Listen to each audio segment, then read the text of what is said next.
They were all dead. The final gunshot was an exclamation mark to everything that had led to this point. I released my finger from the trigger, and then it was over. For this video, I set out to do a single task. My goal was simply to complete Max Payne in the New York Minute difficulty, or challenge mode, or whatever it is. Frankly, I did not know what this entailed. Upon finishing the game for the first time, I remember seeing that I had unlocked the option to play it in this format, but I never bothered to attempt it or to actually look into what it meant. By definition, the term New York Minute refers to a short period of time, because things happen fast in New York, or at least that's what New Yorkers will tell you to maintain their ego. In Max Payne specifically, New York Minute is a challenge that gives you a single minute. This is not consistent, but I'm saying it for the sake of the title, to complete the level. In most cases, levels are not possible to be completed in that short of time, so the catch is killing enemies increases your time. A normal kill is plus 5 seconds, a headshot kill is plus 6 seconds, and a melee or environmental kill are 10 seconds respectively. I initially began looking into guides or video walkthroughs to gather information about the process, but honestly I felt it would be better to just start it and hope I could figure it out. From the short descriptions of the guides that I skimmed through before changing my approach, I gathered the information that this was a mode intended less for mechanical skill and more for planning and memorization. Personally, it made me think of something like Hotline Miami or Katana Zero. Being able to aim, survive fights, and play well is important to success, but knowing exactly where you have to go and the exact location of each enemy spawn would provide you with the easiest trail to success. To preface, I finished Max Payne for the first time on December 28th, 2023. I then moved on to play Max Payne 2 and 3, and have not touched any of the series since. I have no recollection of any specific details for most of the missions, and I definitely do not know the optimal routes or enemy spawns, but I think going in semi-blind would be more fun. So here it is. I forgot Max Payne is a game older than I am. If you're curious as to when this game was developed and released, please ignore the graphics and instead refer to this image of the New York City skyline in the background of the pause menu. Alright, I'm gonna switch this back and you tell me what's there. Yeah. Need I say less? With that in mind, this shit does not work the way it should. So before I could even play it, I had to download not one, but 2 separate patches so the game would work as intended. I'm gonna try out New York Minute. I have never played any difficulty other than the base one, so I don't even remember how to play, frankly, but we're going to give it a shot. Okay. What does this mean? I'm going to pretend it's not there. I have 1 minute. Why don't I have audio? Was it like a thing I had to download? Hold on.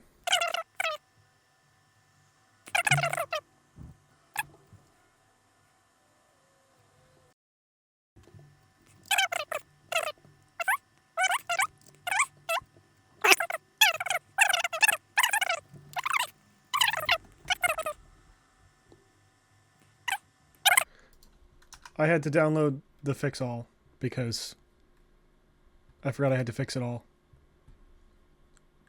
Let's see. I don't know what all this does. It frankly, you guys don't see it popping up, but corrupt JPEG. 47 extraneous bytes before marker. What's the deal with that? I'm just having all sorts of issues. Okay. I didn't fix it. We're trying again. Yeah, corrupt JPEG, whatever, blah, blah, blah. I'll click through this. I'll worry about that when it's a problem. Most challenge video YouTubers tend to set a strict set of rules, but for this run, I was pretty lenient on myself. Rule number 1, no save scumming. If you're unfamiliar with save scumming, it's essentially setting a save in a specific spot where you know that whatever happens next could be not necessarily beneficial to your success, so you can just reload the save and try again, no matter how many times you want. With the press of F5, I can set a quick save, and start from that point after every death. I do not deny myself the right to quick save. This is not a flawless beginning to end of level playthrough, but I will not be abusing the function. I could realistically save after every minor hurdle, but I do want to maintain some integrity, so I will only be quick saving at points I deem arbitrarily safe. This includes after a long fight, an annoying part of a mission, and especially after the in-game cutscenes that can't be skipped. And my second rule is that there is no other rule. This might have been a challenge to a degree, but I basically just wanted to have fun. Ignoring the short prologue, the first mission delivered exactly what I expected from the experience, to a point that it made me scared for what the rest of the game might be like. When I started the playthrough, I only had time to play the first mission. I had planned to establish my proof of concept for this video, but I had just come back from a few house tours that took longer than expected, and I had plans the night of, giving me less than an hour to play and maybe 30 minutes after I got the game in working condition. This opening mission had only a few enemies and a lot of backtracking. On paper, this seems alright for an opening mission to a game I was rusty in, but it was actually the opposite. More enemies equals more opportunity to gain time. If a level has 10 enemies or less, it is most likely that I will not gain even a minute of extra time, which makes it all the more difficult to navigate the mission. One wrong turn means I could lose 5 seconds that I will never recover. At some points, I almost felt like a seasoned speedrunner resetting a run for missing a frame-perfect skip that a normal player could never distinguish. Fuck. I need enemies.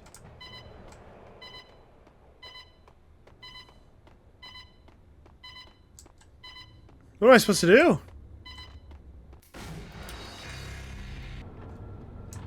I don't think I make it.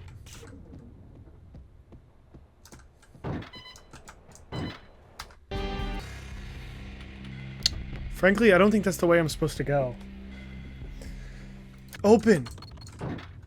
That was put there to waste my time. I don't know if it's possible.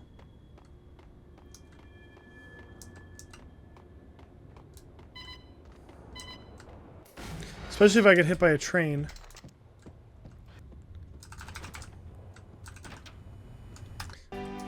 I have to reload now. If I felt that I lost too much time turning a corner, or even stepped once in the wrong direction, I would just axe the attempt and go back to my save. As seen here at the end of the mission, my only path to success was pre-firing a corner that I learned enemies spawn behind. Never mind, it's too late. If I can land a headshot here... Okay, I see the plan. Never mind, I just wasted time there too.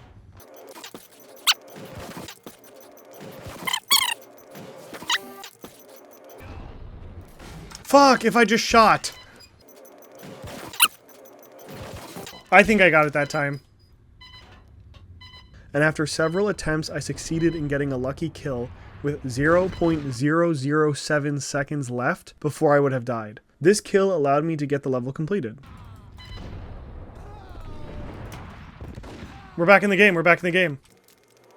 That's a level.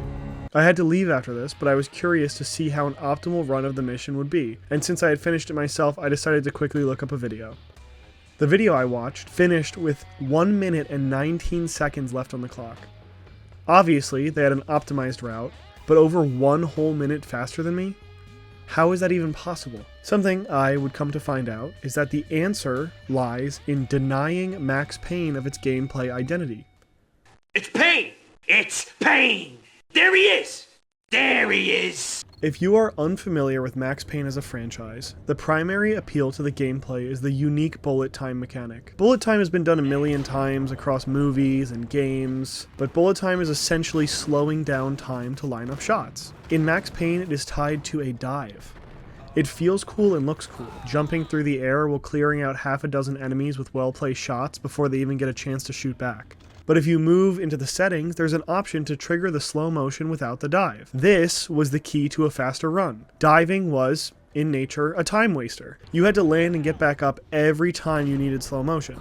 It was minimal, but for the sake of this specific challenge, needing to dive every single time you engage in a fight to fully utilize bullet time would just burn through your timer. The night prior, I went to bed worried with what the next session would bring. Would it be a nail biter every single level? Maybe it was the bullet time strategy, or maybe it was just more enemies on the map feeding my timer, but I was pleasantly surprised. This day went smoothly. I'm going to answer every question I had immediately. No, every mission was not a nail biter. Yes, bullet time and no diving drastically improved my efficiency, and yes, more enemies on the map made a bulk of these early missions a cakewalk. I'm going to dig at myself here for a minute, because I really don't know why I was so bad at my first playthrough ever of Max Payne. This day included 3 missions that I vividly remember being frustrated with on my initial playthrough back in 2023. The first boss battle, the Valkyr-induced hallucination platform puzzles, and the stealth mission, in quotations, sections of the game. Moments in the game like this are what I feared when I was stepping into this playthrough. But looking back, I think I just sucked. Max Payne does not have traditional boss battles, but sometimes an enemy will have increased health. When I say I sucked during my first playthrough, I had no pun intended for this description, but in the bar of the hotel, Rico Muerte of the Punchinello crime family is behind the counter, also on the receiving end of sucking when the shootout begins. He is one of these enemies, with increased health almost to a comedic degree. You could stand in front of him and dump 160 rounds into his head and he still lives. For some reason, this was a huge issue for me in 2023. I remember streaming it to my friends on Discord and getting genuinely angry over how many attempts this took me. Obviously, this was not the same case this time. Why do I remember this being harder? I kept like dying at this part and restarting here. Maybe because I was like trying not to save scum like I am now. And I like... Oh, his pants are still down. I forgot about that.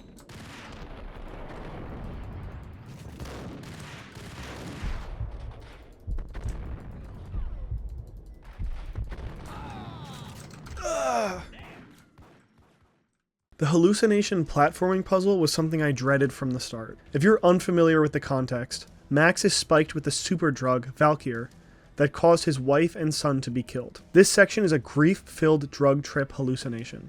If you are also curious why I dislike this specific section, it's because Max Payne is not a platforming game. It has a few instances where jumping to a platform is necessary, and it is janky just about every single time. For example, the train jump during this stream, and a few jumps from the steel factory, which is from the next day's stream, but I wanted to make the point here. My point being that the platforming in this game is not my cup of tea, to say the least, so a section dedicated to it was easily my kryptonite. I would call these hallucination sections my least favorite part of the game overall, even with how easily I solved it here on my second playthrough.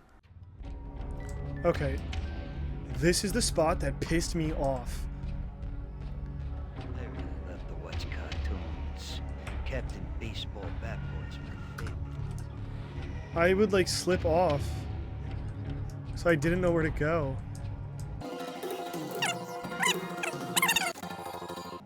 think I have to get to that door over there. Can I just like jump across here? Oh my god.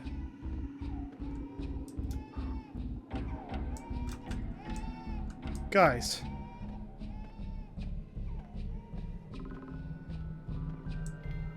Unless I've been fooled. Oh my god. I'm a genius. After the hallucination section is a portion of the game in which all you are given to defend yourself initially is a baseball bat. Since enemies have guns, you kind of have to move around quietly and surprise them with it. Looking at the bright side, in New York Minute, melee kills get you the most time, which is nice. But from what I remembered in this section, I would rather just have less time and a gun, because Max Payne is as much of a stealth game as it is a platforming game. It's not. At all.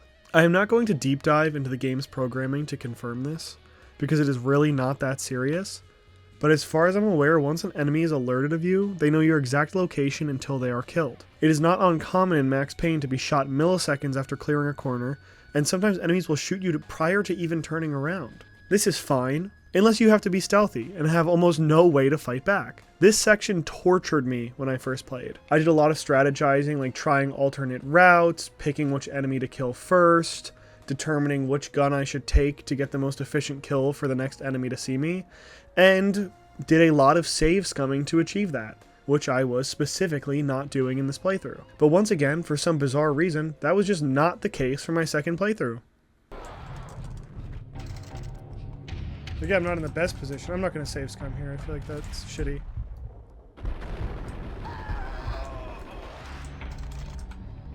Like, I think I was essentially save scumming corners when I did this the first time. I'm coming to such a sudden realization that I just sucked. Because I literally, the last mission and this were like so miserable the first time I played. Now, given I wasn't really abusing this whole slow motion thing in the way I should have. How are you alive? Fucking die, buddy. Don't get me wrong, the drastic change of pace that some of these situations bring is important when making an artistic point in a game. Max is experiencing grief and hallucinations, so having another mission full of action and shootouts wouldn't make sense, but a bizarre, almost horror-like platforming mission really makes a point. Similarly, in the one stealth section of the game, it acts as a mix-up to the classic playstyle, because you're essentially naked and forced to adapt to the situation. I like these sections as an artistic choice, but I dislike these sections when I have to play them, especially when I'm playing a challenge game mode like New York Minute. Wrapping up the first stream of my New York Minute playthrough, I was excited. The game was not torturing me like I imagined, regardless of how much I just complained about it. It was actually feeling a lot easier than my first playthrough. Did you hear something? Nah, take it easy. On the second day of streaming, once again, the bulk of the missions actually went very well. I only really lost as a result of time if I was actually lost. Not to knock the game design, because I do love this game thoroughly, but this is a pre-yellow paint era of games, and sometimes I can completely understand why that function is necessary to games today. Max Payne does treat you like an adult, and while playing the game expects you to take subtle hints as opposed to outright describing where you have to go. For example, many missions will have a light illuminating the intended path or doorway, or most commonly, the only door you can open is the way to go. Either it will have a green button while the other doors have red buttons, or every door is literally just locked besides the one you need to go through. In some cases, like this mission where you're raiding a boat, you're intended to follow the story as your hint. You were told to raid the weapons shipment. I forgot, or skipped a cutscene somewhere, and looked like a dumbass wandering around instead of going deeper into the boat. Don't shoot, don't shoot, don't shoot. Okay. Oh. There's a rest of the boat that I wasn't paying attention to. Nobody's fault but my own. Though don't get me started on the Punchinello Manor Fire sequence. I won't even bother explaining, just watch the clip. But that was outside. Things would soon get hot in the Don's restaurant. Casa d'Angelo. How on the I knew it was nose. a long shot. Angelo Punchinello actually showing up, but there was no crime in hoping. Oh, no, they're just bombing me.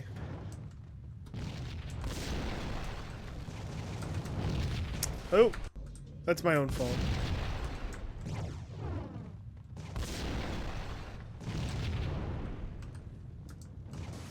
To the kitchen. I'm gonna reload. That just wasted so much.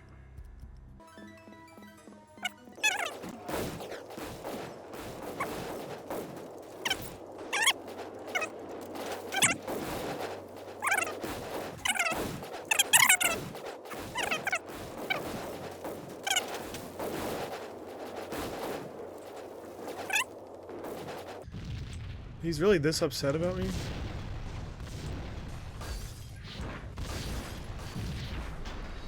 Okay.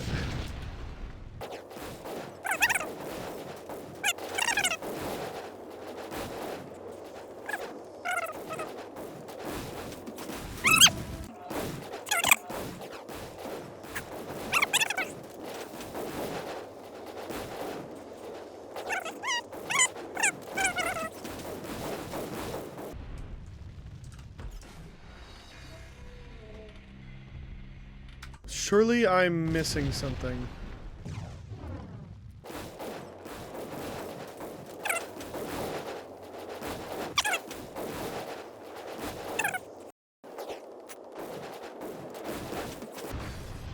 Oh, I do just have to outrun it?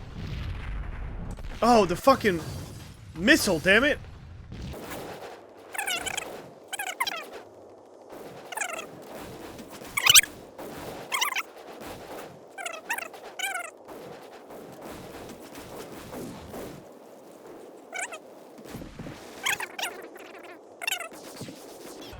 Yeah, I have to, like, overdose on painkillers now.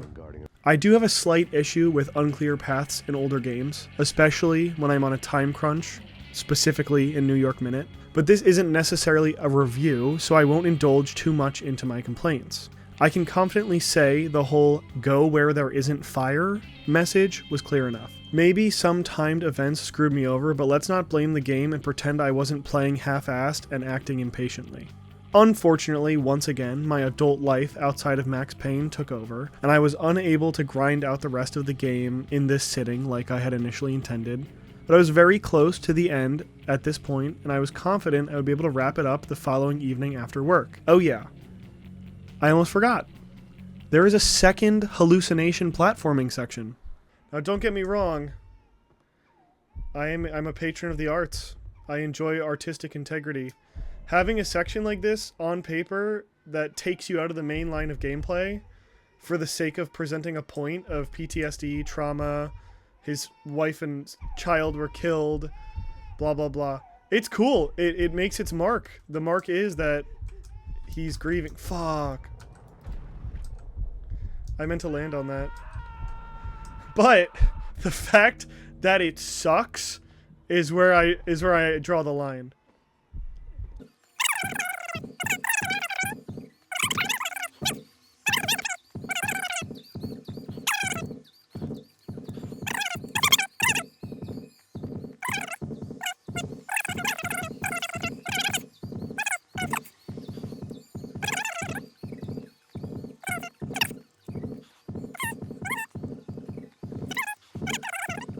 But I don't know. So when I first played this game, first of all, it was like 2023. So I'm going into this blind to a degree. So like, this is what I was looking for. Oh, thank God. Day 3 is the day I finally concluded the game. It really starts to pick up at this point in terms of action. For the previous 2 days, my health was second in priority to keeping up with the time. I was playing recklessly early on, and frankly, it was rewarding me. Most enemies just have basic weapons, predictable spawn locations, and only appear in small groups at close range. Towards the end of Max Payne is nearly non-stop action with enemies at varying ranges with varying weapons and arriving in much larger numbers than before. This forced me to actually pay attention to my health alongside the timer. Honestly, I wish this was the case with the whole game, but it is the end of the game, so it is supposed to be harder than the rest anyway. My issues with directional clarity do reappear around the final few missions of the game, but only as a result of the New York Minute challenge. I will reiterate my point from the beginning. Knowing what you have to do is essential to the game mode. It is, by nature, a speedrun. But once you enter Acer HQ, a few unclear prompts occur that will easily throw 30 to 45 seconds away from your run if you're solving them for the first time. Or at least in my case, the first time in a while. Every floor of the building is littered with catwalks, elevators, escalators, and stairs. Most of these areas are just offshoots where enemies spawn to shoot you from the floor above, or just to add a visual barrier. But choosing the wrong way will set you back. That is more of a level design thing, not an issue, but just something I needed to make myself aware of during the run. The few spots that I think were not clear enough include getting back in the elevator after being interrupted by Mona Sachs. The button is green after the fight, but it feels counterintuitive. You open the elevator, you get stopped, you turn around to fight people, and then your objective is to turn around and activate the elevator again. It almost doesn't imply that it is the next stage of progress other than the green light. Hello, editor's note. I'm watching this back now and realize that I had no issue with this whatsoever. I just, for some reason, was feeling like an asshole when I was writing the script. I don't know. Ignore this. I'm leaving it in the video, but I wanted to clarify that I don't really think this is that bad. Next, being the mainframe room, has a bunch of these server rack sort of things implied to be the mainframe that are intended to be destroyed.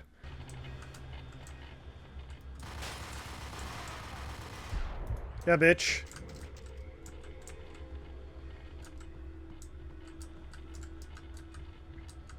Hello, door? Door? Do I have to press more buttons? I don't remember. Fuck. Do I have to pick another elevator? No? What the fuck am I doing?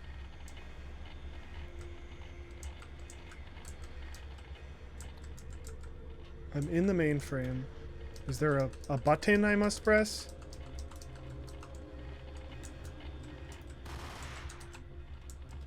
Mainframe. Up one floor is lobby. Elevator don't exist. I almost died there. I think I'm just gonna restart. It has blue lights on it, which is eventually what tipped me towards it being the solution. But the way the enemies spawn by the stairs, as well as there being doors on a catwalk beyond the stairs, in my opinion, is misleading. This caused me to reset before I caught on because I ran out of time running in circles, trying to determine what I was supposed to do. Later, a helicopter begins tailing you. Once you enter the penthouse, you are trapped in a room while it shoots at you. You're expected to shoot a panel to drop the metal window covers, but nothing is clear about that because prior to this section, those panels were for opening doors. These are all realistically non-issues if you play the game as intended. You are being given the time to figure this out. In the New York Minute, you're not being given the time at all, you're actually being expected to operate faster than anticipated. I don't really want this to be seen as a serious critique, just generally things that threw me off. The intended way to play is the original difficulties, where time is not an issue, and the intended New York Minute playthrough is probably meant to be completed immediately after the former, so you know every beat anyway. Hiccups as a result of my cluelessness aside, this end section of the game on New York Minute, just like the rest of the game, was not scary or insanely difficult or overwhelmingly stressful like I had been told prior. It was just fun. I almost lost interest in the timer at this point because the amount of kill opportunities left me with enough time throughout, and when I was running low, it made it all the more exciting. If I'm being honest, I could have, without a doubt, finished this game in one sitting if I had the free time available when I first chose to record this. Although this took me about 5 hours total of streaming and recording, and probably about 4 total hours of gameplay, my final in-game runtime was only 1 hour, 31 minutes, and 42 seconds. Which I believe only counts actual completion and ignores time spent resetting after deaths. For reference, the Remedy par time is a little over 46 minutes, which is less than half of my run. I think I did pretty well for a semi-blind, somewhat distracted run for my first try. Some final notes. Personally, I have come to the conclusion that this may be the ideal way to play the game. I think if I were to play it again, I would elect to play New York Minute. The timer forces you to move quickly. There's no hiding, waiting, baiting out the enemy, or any subversive approaches to combat. If you are not moving and shooting, you will fail. I believe my immediate success in this difficulty that even surprised me was because the stress was pressing me to act. Sitting around waiting for them to come to you, even for 10 seconds, could cost you in the long run. Although it didn't happen to me often, it is very possible to soft lock yourself in non-combat areas because your time budget is depleted. And if your last quick save is not in a spot that gives you an opportunity to gain time, you might just have to restart the whole mission. This constant pressure is, in my opinion, what the game should be played as. Why have a game with the option to dive around a corner and gun down a group of mafia thugs if you have no incentive to do it? Now, obviously I said earlier, diving takes away from the success of the New York Minute, but you get my point. Before anyone asks, I have no idea if I'm going to play New York Minute for Max Payne 2 and Max Payne 3. Unfortunately, Max Payne 2 took a different approach to the difficulty, and it is simply a speedrun mode. No stakes exist outside of striving for a better time. No actual stakes present themselves outside of striving. No actual stakes present themselves outside of striving. What the fuck, man? No actual stakes outside of striving for a better time than other players present themselves in this version of the game. Max Payne 3 seems to be the game that causes people to truly break when attempting the New York Minute mode. Alongside the base version of it, the third game includes a mode called New York Minute Hardcore. Yes, it's exactly what it sounds like. Deaths end the game and you restart from the beginning. A longer, harder game with higher stakes. It's the ideal challenge for a YouTube video, but unless this video is groundbreaking, I have absolutely zero motivation to even bother attempting that torture. Future plans aside, I did really enjoy replaying Max Payne, especially on a game mode that I frankly had no idea what I would be getting into when I started it. If you enjoyed this, please do what all the other YouTubers say, and like and subscribe so I know that this is the kind of video I should make in the future. A quick thank you to anyone who made it this far. I've never really done a long form video like this outside of schoolwork or, just a compilation edited from a stream. It has been a completely different journey than my usual work. I'm very used to editing together funny moments, putting goofs and gaffs all over the video and calling it a day, but I had to put a lot of time into script writing and editing and audio recording and just background stuff that I didn't expect the undertaking to include when I made this video. So if you have made it this far and enjoyed it, please let me know, and maybe I'll consider doing something similar in the future. I'm not going to consider it. I am probably going to do more stuff like this in the future, but your likes, subscribes, comments will let me know if this is the preferred video format over my other stuff. Thank you.